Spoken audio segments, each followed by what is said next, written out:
ಅಲೌಕಿಕ ಅಂತ್ಯದತ್ತ ಪುತ್ತೂರು ಕೃಷ್ಣ ಜೇರಾವ್ ಪ್ರಕರಣ ಮತ್ತೆ ಸಂಧಾನಕ್ಕೆ ಕರೆದ ಕೃಷ್ಣ ಜೇರಾವ್ ಕುಟುಂಬಸ್ಥರು ಷರತ್ತುಗಳೊಂದಿಗೆ ಸಂಧಾನಕ್ಕೆ ಕರೆದಿದ್ದಾರಂತೆ ಕೃಷ್ಣ ಜೇರಾವ್ ಕುಟುಂಬ ಯುವತಿಯನ್ನ ಪ್ರೀತಿಸಿ ಮಗುವಾದ ಬಳಿಕ ತಿರಸ್ಕಾರ ಮಾಡಿದ್ದ. ಆ ಮಗು ನನ್ನದಲ್ಲ ಅಂತ ಹೇಳಿ ಕೂಡ ತಿರಸ್ಕಾರ ಮಾಡಿದ.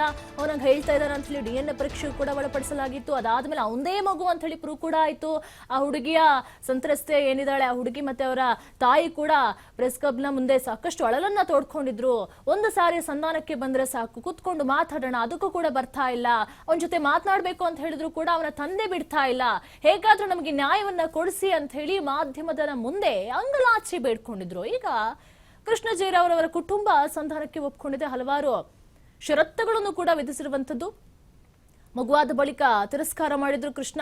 ಪುತ್ತೂರು ಬಿಜೆಪಿಯ ಮಾಜಿ ಮುಖಂಡನ ಪುತ್ರ ಕೃಷ್ಣ ಜೇರಾವ್ ಕಳೆದ 7 ತಿಂಗಳಿಂದ ಭಾರಿ ವಿವಾದವನ್ನ ಸೃಷ್ಟಿ ಮಾಡಿತ್ತು. ಸೋಷಿಯಲ್ ಮೀಡಿಯಾದಲ್ಲಂತೂ ಬಹಳಷ್ಟು ಸಂಚಲನವನ್ನ ಸೃಷ್ಟಿ ಮಾಡಿತ್ತು.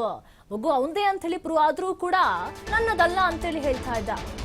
ಇದೀಗ ಹಲವು ಷರತ್ತುಗಳನ್ನ ವಿಧಿಸಿ ಸಂಧಾನಕ್ಕೆ ಒಪ್ಪಿಗೆಯನ್ನ ನೀಡಿದೆ.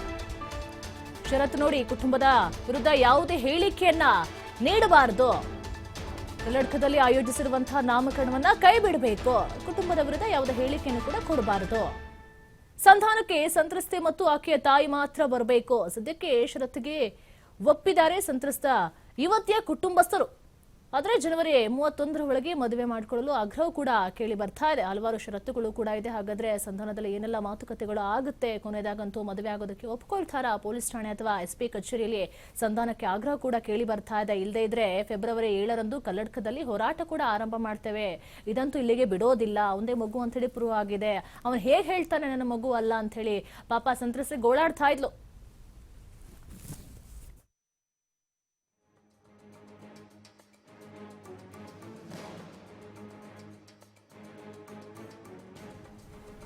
ಈ ಬಗ್ಗೆ ರಾಜ್ಯ ಹಿಂದುಳಿದ ವರ್ಗಗಳ ಆಯೋಗದ ಸದಸ್ಯೆ ಪ್ರತಿಭಾ ಕುಳಾಯಿ ಜೊತೆ ನಮ್ಮ ಪ್ರತಿನಿಧಿ ನಡೆಸಿರುವಂತಹ ಚಿಟ್ಚಾಟ್ ಇಲ್ಲಿದೆ, ನೋಡ್ಕೊಂಡು ಬರೋಣ ಬನ್ನಿ. ಪುತ್ತೂರಿನ ಲವ್ ಸೆಕ್ಸ್ ದೋಖಾ ಪ್ರಕರಣ ಸದ್ಯ ತಾರ್ಕಿಕ ಅಂತ್ಯಕ್ಕೆ ಬಂದ ರೀತಿಯಲ್ಲಿ ಕಾಣಿಸ್ತಾ ಇದೆ. ಯಾಕಂದ್ರೆ ರಾಜ್ಯ ಹಿಂದುಳಿದ ವರ್ಗಗಳ ಆಯೋಗದ ಸದಸ್ಯೆ ಪ್ರತಿಭಾ ಕುಳಾಯಿ ಅವರು ಒಂದು ಎಚ್ಚರಿಕೆಯನ್ನ ನೀಡಿದ್ರು. ಕೃಷ್ಣ ಜೇರಾವ್ ಯುವತಿಯನ್ನ ಇಷ್ಟು ದಿನಗಳವರೆಗೆ ಮದುವೆ ಆಗದೆ ಹೋದ್ರೆ, ಅದೇ ಒಪ್ಪದೆ ಹೋದ್ರೆ ನಾವು ಪಬ್ಲಿಕ್ ಅಲ್ಲಿ ನಾಮಕರಣ ಮಾಡ್ತೀವಿ ಅನ್ನುವಂತಹ ರೀತಿಯ ಒಂದು ಎಚ್ಚರಿಕೆಯನ್ನ ನೀಡಿದ್ರು. ಆದ್ರೆ ಸದ್ಯ ಈ ವಿಚಾರದ ಬಗ್ಗೆ ಅವರು ತಾತ್ಕಾಲಿಕವಾಗಿ ಹಿಂದೆ ಸರಿದಿರುವ ರೀತಿಯಲ್ಲಿ ಕಾಣಿಸ್ತಾ ಇದೆ. ಸಂಧಾನ ಏನಾದರೂ ನಡೀತಾ ಇದೆ ಅಥವಾ ಹುಡುಗಿಯ ಕುಟುಂಬಸ್ಥರು ಇದಕ್ಕೆ ಏನಾದರೂ ಒಪ್ಪಿದ್ರೆ ಈ ಬಗ್ಗೆ ಮಾತನಾಡೋಕೆ ಸ್ವತಃ ಪ್ರತಿಭಾ ಕುಳಾಯಿ ಅವರಿದ್ದಾರೆ. ಹತ್ರ ಮಾತನಾಡ್ತಾ ಹೋಗ್ತೀನಿ. ಮೇಡಮ್, ಮೊನ್ನೆ ದಿವಸ ಕುಟುಂಬಸ್ಥಿದ್ರು, ಇವತ್ತು ನೀವು ಒಬ್ಬಂಟಿಯಾಗಿ ಪತ್ರಿಕಾಗೋಷ್ಠಿ ಮಾಡ್ತಾ ಇದ್ದಾರೆ. ಅಂದ್ರೆ ಸಂಧಾನ ಏನಾದರೂ ಆಯ್ತಾ ಅಥವಾ ತಾರ್ಕಿಕ ಅಂತ್ಯಕ್ಕೆ ಪ್ರಕರಣ ಬಂದ? ಆಕ್ಚುಲಿ 19th January 2026 ಮೊನ್ನೆ ಸೋಮವಾರ ದಿನ ಆ ಹುಡುಗಿ ಮನೆಯವರಿಗೆ ಆ ಹುಡುಗನ ಮನೆಯವರು ಅಪ್ರೋಚ್ ಆಗಿದ್ದಾರೆ. ಮಧು ಆಚಾರ್ಯ ಅನ್ನೋರ ಮುಖಾಂತರ. ಮಧು ಆಚಾರ್ಯ ಅವರು ಅವ್ರ ಆಚಾರ್ಯ ಕಮ್ಯುನಿಟಿದು ಏನೋ ಆಫೀಸ್ ಬೇರರ್ ಆಗಿದ್ದಾರೆ. ಅವರನ್ನು ಅಪ್ರೋಚ್ ಮಾಡ್ಕೊಂಡು ಹೇಳಿದ್ದಾರೆ, ಕೆಲವು ಟರ್ಮ್ಸ್ ಆ್ಯಂಡ್ ಕಂಡೀಷನ್ಸ್ ಹಾಕಿದ್ದಾರೆ. ಆ ಪ್ರಕಾರ ಇದ್ದರೆ ನಾವು ಆ ಹುಡುಗಿಯನ್ನು ಮದುವೆ ಆಗಲಿಕ್ಕೆ ರೆಡಿ ಇದ್ದೇವೆ ಅಂತ ಹೇಳ್ಕೊಂಡು. ಫಸ್ಟ್ ಕಂಡೀಷನ್ ಏನಂದರೆ, ಇನ್ನು ಮುಂದಕ್ಕೆ ಯಾವ ಪ್ರೆಸ್ ಮೀಟಲ್ಲೂ ತಾಯಿ ಮಗಳು ಕುತ್ಕೊಳ್ಬಾರ್ದು ಅಂತ ಹೇಳಿ. We are okay with that. ಮದುವೆ ಆಗ್ತಾರಂತಾದರೆ ಅದನ್ನು ಕಾಂಪ್ರಮೈಸ್ ಮಾಡಲಿಕ್ಕೂ ರೆಡಿ ಇದ್ದೇವೆ. ಮತ್ತು ಕಲ್ಲಡ್ಕದಲ್ಲಿ ಈ ನಾವು ನಾಮಕರಣ ಶಾಸ್ತ್ರ January 24ಗೆ ಏನು ಇಟ್ಕೊಂಡಿದ್ದೇವೆ ಅದನ್ನು ಮಾಡ್ಕೊಳ್ಬಾರ್ದು, ನಾವಾಗಿ ಮಾಡ್ತೀವಿ ಅಂತ ಅವ್ರು ಹೇಳ್ಕೊಂಡಿದ್ದಾರೆ. ಮದುವೆ ಆಗ್ತೇನೆ ಅಂತ ಹೇಳಿದ್ದಾರೆ. ಹಾಗಾಗಿ ಬಟ್ ಇಂಥ ಮಾತುಗಳನ್ನು ಇದಕ್ಕಿಂತ ಮೊದಲು ತುಂಬ ಸಲ ಹೇಳಿದಾಗ ನಾವು ಒಂದು 6 ತಿಂಗಳು 5 ತಿಂಗಳು ವೆಯ್ಟ್ ಮಾಡ್ತೇವೆ. ನಾವು ಪ್ರತಿ ಸಲ ಅವರನ್ನು ವೆಯ್ಟ್ ಮಾಡುವಾಗ ಸೋಮವಾರ ಹೇಳ್ತೇವೆ, 14 ತಾರೀಕು ಹೇಳ್ತೇವೆ, 24ಗೆ ಹೇಳ್ತೇವೆ ಅಂತ ಹೇಳ್ಕೊಂಡು ಡೇಟ್ ಮುಂದೂಡ್ತಾ 6 ತಿಂಗಳು ಈಗ ಮಗುವಿಗೆ ಆಗಿದೆ. ಬಟ್ ಈ ಸಲ ಅವರಿಗೆ ಆ ಅವಕಾಶ ಇಲ್ಲ. ನಾವು ತಾತ್ಕಾಲಿಕವಾಗಿ ಅವ್ರು ಹೇಳಿದ್ದಕ್ಕೆ ನಾವು ಒಪ್ಕೊಳ್ತೇವೆ. ನಾವು ನಾಮಕರಣ ಕಲ್ಲಡ್ಕದಲ್ಲಿ ಮಾಡೋದಿಲ್ಲ. ಇನ್ನು ಮುಂದಕ್ಕೆ ನಮಿತಾ ಆಗಲಿ ಅವ್ರ ಮಗಳಾಗಲಿ ಪ್ರೆಸ್ಸಲ್ಲಿ ಬರೋದಿಲ್ಲ. ಬಟ್ January 31st ಒಳಗೆ ಅವ್ರು ಮದುವೆ ಆಗಬೇಕು. ಮದುವೆ ಒಂದು ವೇಳೆ ಅವರು ಆಗಲಿಲ್ಲ ಅಂತಾದರೆ, ಈ ಸಂಧಾನವನ್ನು ಇಲ್ಲಿ ಕ್ಲೋಸ್ ಮಾಡಲಿಲ್ಲ ಅಂತಾದರೆ, ನಾವು February 7ಗೆ ಕಲ್ಲಡ್ಕದಲ್ಲಿ ಒಂದು ಗ್ರ್ಯಾಂಡ್ ರೀತಿಯಲ್ಲಿ ಒಂದು ದೊಡ್ಡ ಮಟ್ಟಿನಲ್ಲಿ ನಾವು ನಾಮಕರಣ ಶಾಸ್ತ್ರ ಮತ್ತೆ ಮುಂದುವರಿಸ್ತೇವೆ.